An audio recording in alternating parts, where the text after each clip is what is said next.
The glitter of gold. 1324. Across the red lands of West Africa an empire was rising, the Mali Empire. Rivers glittering under the sun, streams filled with golden dust. Upon these endless lands, the richest ruler in history reigned, Mansa Musa. What set him apart was not only his throne, his army, or his palaces. His name entered history with a single title: the richest man in the world. The measure of his wealth. Even today, historians struggle to measure Musa's wealth. Some estimates suggest his fortune was worth more than $400 billion in today's value. A figure that would overshadow even the greatest billionaires of the modern age. But Musa's story was not only about the glitter of gold, it was woven with justice, generosity, and the power of knowledge.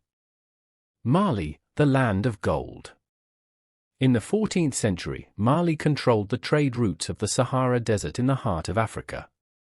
These lands were not only fertile but also the center of gold. Golden dust glittered on the banks of rivers, tons of gold were mined from the great deposits. When Mansa Musa ascended the throne, he transformed this wealth not just into palace treasures, but into prosperity for his entire empire. Trade flourished, borders expanded, and Mali became the strongest state in Africa. Thus, the gold of Mali carried Musa's name to the four corners of the world. The pilgrimage, a legendary journey. But what elevated Musa's fame to its peak was his pilgrimage in 1324. When Musa set out for Mecca, he traveled with a colossal convoy of 60,000 people. Thousands of soldiers, servants, and slaves. And hundreds of camels. But these camels did not carry food, they carried gold. Each camel was loaded with about 100 kilograms of pure gold.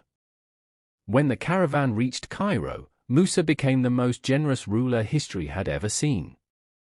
He distributed gold to the poor, built mosques, and gifted merchants with bags full of fortune. But this generosity brought an unexpected outcome. So much gold entered Cairo that the economy collapsed. The value of money dropped, prices skyrocketed, and the city suffered inflation that lasted for years. Even today, historians describe this event as follows: the collapse of a city's economy caused by a ruler's generosity. An unparalleled example in history. Timbuktu, the capital of knowledge. Mansa Musa's greatest legacy was not only gold. He was also a patron of knowledge and culture. On his return from pilgrimage, Musa brought back not only gold but also scholars, artists, and craftsmen. He settled them in Timbuktu. There, grand madrasas were established. Thousands of handwritten manuscripts were collected, libraries were built. In a short time, Timbuktu became one of the most important centers of knowledge in both the Islamic world and Africa. Scholars flocked here from across the globe. For centuries, the city was remembered as the Oxford of Africa. Musa had built a legacy that rose not with gold, but with knowledge. The legacy of Mansa Musa. Even after Musa's death, his name never faded. The Timbuktu he had built continued to shine with knowledge for centuries. Mali remained remembered as one of Africa's brightest civilizations.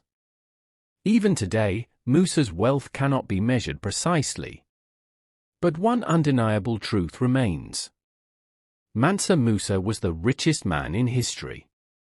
Mansa Musa's story is not only one of gold, it is the story of generosity, justice, and knowledge. He used his wealth not only for display but also to strengthen humanity's cultural heritage. And for this reason, his name echoes not only in Africa but in the memory of the whole world. Mansa Musa, the richest man in the world. With the splendor of gold and the power of knowledge, his name shines eternally in the echoes of history.